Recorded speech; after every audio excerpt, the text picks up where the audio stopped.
Hi, it's time for Foreplay Radio Sex Therapy with your host, Lori Watson. I'm a sex therapist and author of Wanting Sex Again, and I'm here with my co-host, Dr. Adam Matthews, couples therapist in Cary, North Carolina.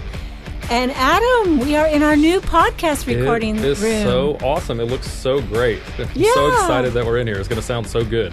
I know. We have we built out a closet at my center, Awakenings, and we have all this like cool stuff on the wall to catch different kinds of sound waves that would be extraneous, and it's really fun. All kind of stuff that I don't understand, but it looks awesome. I know, but our tech guy understands, and it is really fun.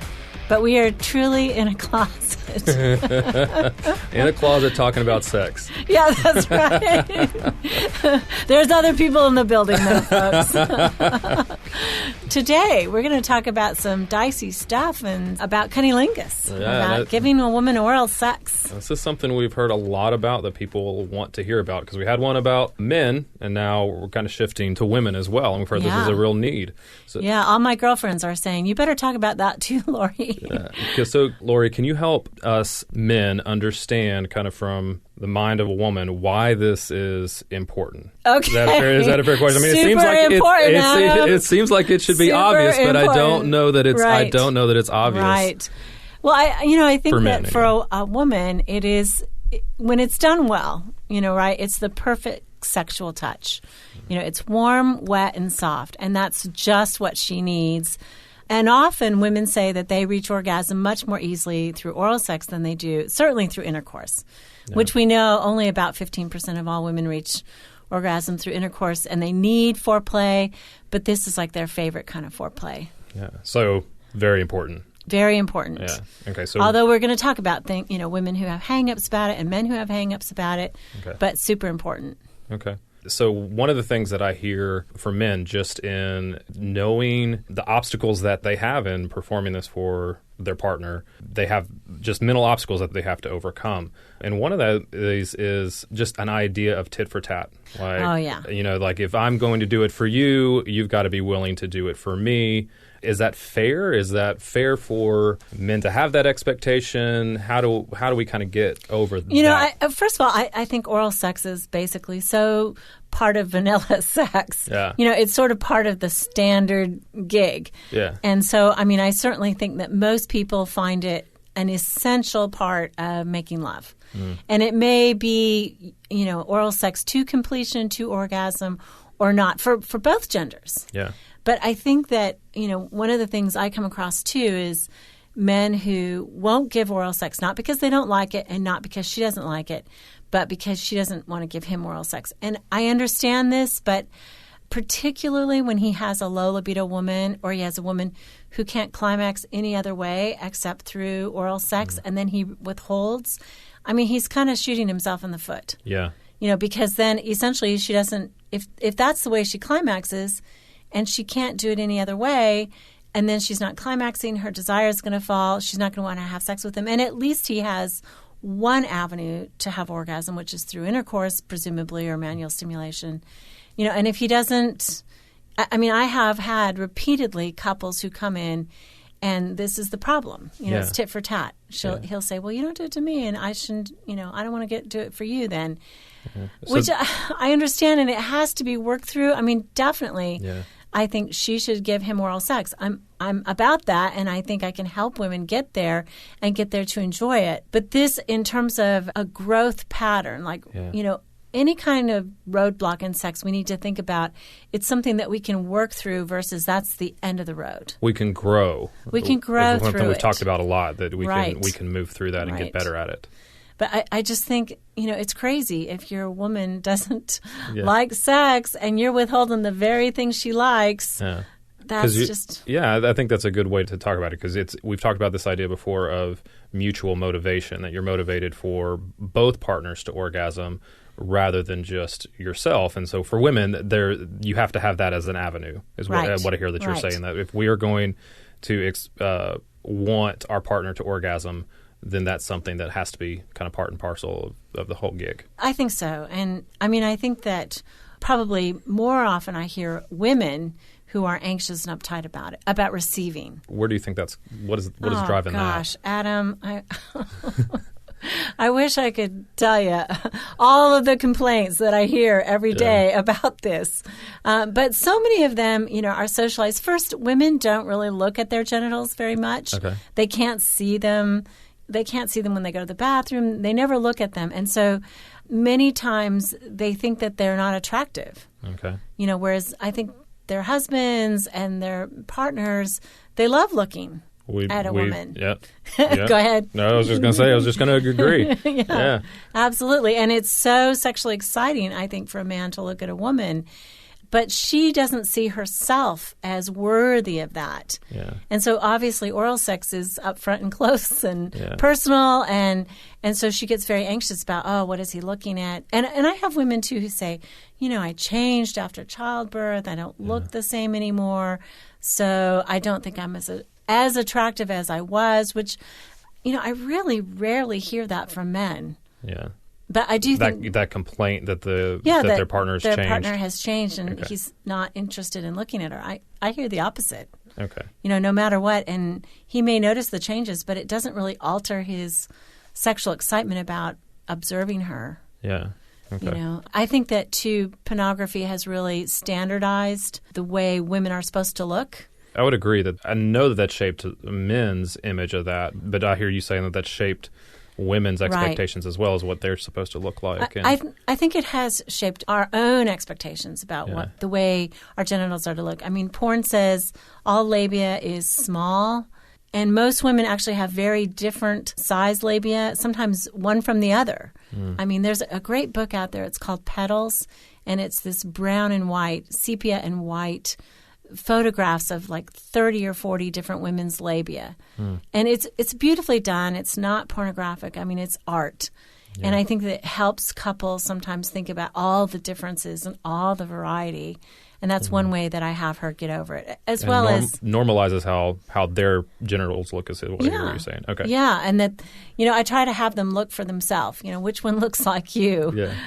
How can men help their partners feel okay about that issue of how their genitals look and feeling like they're attractive and that expressing their own attraction for that? How do men kind of reach out to their partners in that way? Well, that's a great question. I think that saying, you're beautiful, I love looking at you, all the affirmative ways men can say that and realize that she may not know that, even though he's sexually excited and, gets turned on by that. Yeah. And he would think that she understands that intuitively, that that's very exciting. I think saying it maybe in some set aside time, like, look, this is something I love doing. I love looking at you. You need to get over this self-consciousness. I think you're beautiful. That's the only one that matters. Yeah. What I think is the only thing that matters here, not even what you think. Yeah. It's what I think that matters. Yeah. Although I think that what the woman thinks is how she essentially integrates her genitals into her body self-image. Yeah. I think that's important because I don't know that men naturally know that that's something they should talk about. That's something that they should compliment, that's an area that they should reach out and be supportive of their partners about. It's just not something that I think is natural to be specific about. But I hear you saying be specific about it. Compliment their genitals. Compliment them on how they look. And try to say it in a sincere way. I think that sometimes women cringe when he says it in kind of a crude or sexual way. I mean, maybe using words that she's not as easy with when she's not aroused. When she's not aroused, you want to be really careful and say it sort of more clinically, I love looking at your vulva, that kind of thing, versus the P word or anything else.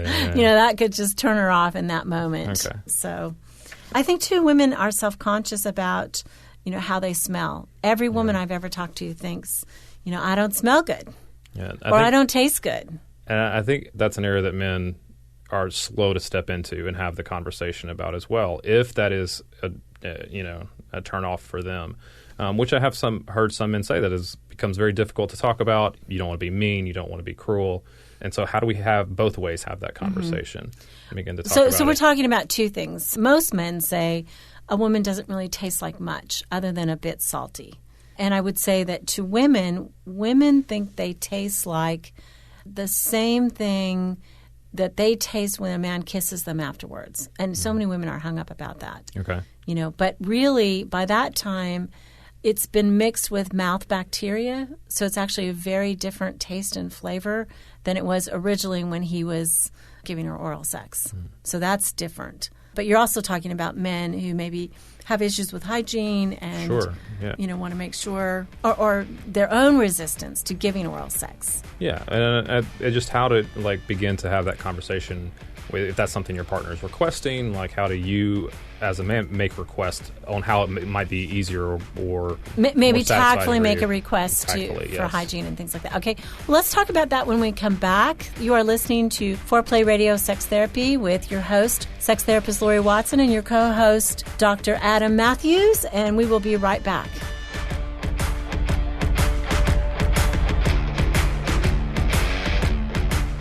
Wanting sex again. How to rediscover desire and heal a sexless marriage by certified sex therapist Lori Watson. Each chapter is designed to fix one of the problems that cause low libido, from early marriage through the childbearing years, even all the way through menopause. I've also had men read it and tell me that for them it was the most hopeful thing they read about resolving sexual problems. Look for Wanting Sex Again on Amazon.com. You can also talk to Lori Watson for therapy in person or via Skype. I offer couples counseling and sex therapy, and I think about both aspects of the relationship, emotional intimacy and sexual technique, and that combination together helps marriages be happy. Improve your sex and improve your relationship with Awakening Center for Couples and Intimacy. Find out more at awakenloveandsex.com and sign up for their next couples retreat weekend, hosted by Lori Watson. awakenloveandsex.com. Awaken what's possible.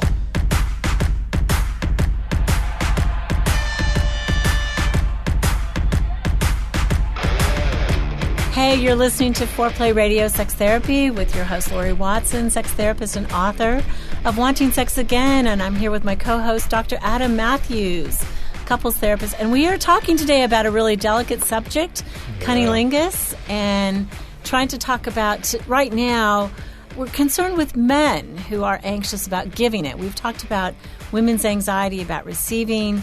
And now we're sort of, in this second half of the podcast, we want to hit and focus on how to help men get over their anxieties, which I would say 95% of the men listening to this podcast are going to say, this is a wasted 12 minutes, Adam, because they love going down on a woman. They love doing it. And if women could get that through their heads, we would be much better off as a whole society, I think. But I think, sometimes, occasionally, and I've run across a couple men who have said, I don't like the way she tastes, I don't like the way she smells, or something, and they have their own anxieties about it. And I think you've probably run across patients, you've said on our break, that they're a little concerned about their wife's hygiene. Yeah. Can you talk about that? I think it's something that's hard to talk about, so I'll try to do my best.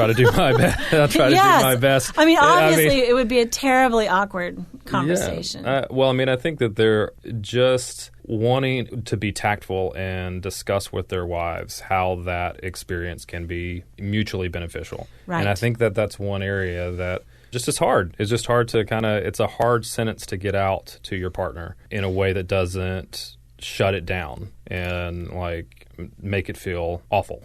Yes. Or hurtful. Yes, hurtful and rejecting. Yes. If they say, you're not clean enough for me. I think one thing that I would say, and I say this to men for women who are anxious, because women are usually the clean freaks. They're usually way more clean freakish than men. Mm-hmm. But to say something like, hey, let's hop in the shower and suds up together, and maybe he washes her, she washes them, they're sexy in the shower together, and then he gives her oral sex. That'd be one way. I would say absolutely, hands down, install a shower head in the master bedroom. Yeah. I don't know how couples live without that. I don't know how women live without that. It just is so helpful to have. You mean the detachable kind? The detachable kind, right, so that she can actually spray and clean herself. I think that would be really important. Maybe saying, I'm kind of a clean freak. I love doing it, but I love doing it, after we've bathed together or something like that. Yeah. And I would say that it's so much easier for us to talk about it clinically as therapists than as a couple to talk about that, because people are so invested in their genitals and their sexual experience that this is a hard one. It's a hard topic. So let's move on to what more people are going to want to know, which is how, I think men would need to know this too. Women need to know this as well. How do we make it good? Oh, yeah. What are some tips, some strategies to do it well? Okay. So first of all, men often say, how about let's be efficient and do 69? And I think for most women, they just can't relax and enjoy it the way they need to. So taking turns, at least some of the time. I mean, 69 to spice it up, certainly every once in a blue moon. But if you really want her to get into it, letting her relax and lay back, that would be great. I think that men, unfortunately, do what they see in porn, which is a lot of really heavy tongue flicking and sucking and things that are too hard, too fast, too soon. In fact, I think they give oral sex too soon, period. Okay. They really need to wait until the woman is very aroused, much closer to orgasm, and that's when oral sex for a woman feels the best. Yeah. Because her tissue is aroused, and so she can feel more. Yeah. I mean, I think that's a big disappointment. Men think, okay, I'm going to get her going this way, and they start oral sex, and then they find out, there's she's not responding the way I think she should, and so they're disappointed. But I would say, for men, focus on the upstroke because that really touches the glands of the clitoris, which is kind of her very most sensitive spot. And it's kind of covered by a hood on top, so the upstroke basically touches the underside of it and gets the glands. And using a flat tongue versus a pointed tongue, I have had innumerable women talk about his tongue is too pointy, and I'm just throwing that out there for y'all. Pointed tongue, okay. Gentlemen, throwing that flat out there for you. That seems like a fairly easy fix. Yeah. Okay. And I would say also maybe give her G-spot stimulation during oral sex. For a lot of women, that is a super intense pleasure and something that can, easily be done. So yeah. So you talked about that she needs to be aroused before that takes place. So that's something that they need to communicate about as well. Is that fair? Women need to communicate about? Yes. It would be lovely, Adam, if women communicated about a lot more things. But that's why we're doing that's why we're doing this. That's right. It's because women don't communicate these things very well, I think. And so this is for the men out there to help them a little bit. The other thing, we've kind of talked about is hair removal. And some men, find that more acceptable, especially younger men, I think, in this day and age. All they've ever seen on a vulva is hair removed. But one of the things that women tell me is basically they feel like it gives their guy better access for oral sex. And that's why they do it. So other than just maybe conforming to the pornographic standards, they're doing it for a practical reason because they love oral sex, and so they remove hair for that reason as well. And a lot of men really like that. All right. So I think some of the biggest takeaways for today then, to me, are one, just the need that women have for their men to do this, for their sexual experience to be satisfying, for them to orgasm. I just think that's kind of realizing that as a man is huge. And maybe not just a special event. Well, men say that too. They say they like oral sex as part of foreplay, and women may like oral sex as part of foreplay, not necessarily just to orgasm. And one of the things I heard you say is there's guys out there that worry about female hygiene, and more women than men worry about female hygiene in general. So definitely the shower head and bathing together would be wonderful. And then I think technique, I wish I had a great resource to give people, something that they could see, but there's just nothing out there that I know of other than good talking and sharing among the partnership, of what they like. And I would say to a man, no way could he really know what she likes. And he should never be sensitive to criticism. He should never think that, I'm, because she says do this or do that I've done it wrong. It's like, how could he possibly know? Except that she tell him. Yeah. And some men, I think there's about half the men in the world who would love it if she would talk about it. And it seems like the other half of the world of men, they think that if she tells him what she likes, they've done it wrong, and they feel sensitive to that. But especially in this case, every woman is so unique and so different. You really have to get her to open up, and don't be worried about that kind of criticism. That's good news if she's willing to talk about it. Yeah, absolutely. Then you know what to do. Exactly. Then you know how to make it good and how to keep it hot. Yeah, and how to keep it hot. So we're here to help couples keep it hot This is your host, Lori Watson, sex therapist and author of Wanting Sex Again, and your co-host, Dr. Adam Matthews, couples therapist, and we are coming from Raleigh, North Carolina today. Thanks for listening. Hey, help us stay on top here at Foreplay. We'd love it if you would subscribe and share it with your friends. And please take 1 sec and rate and review us. Thanks so much.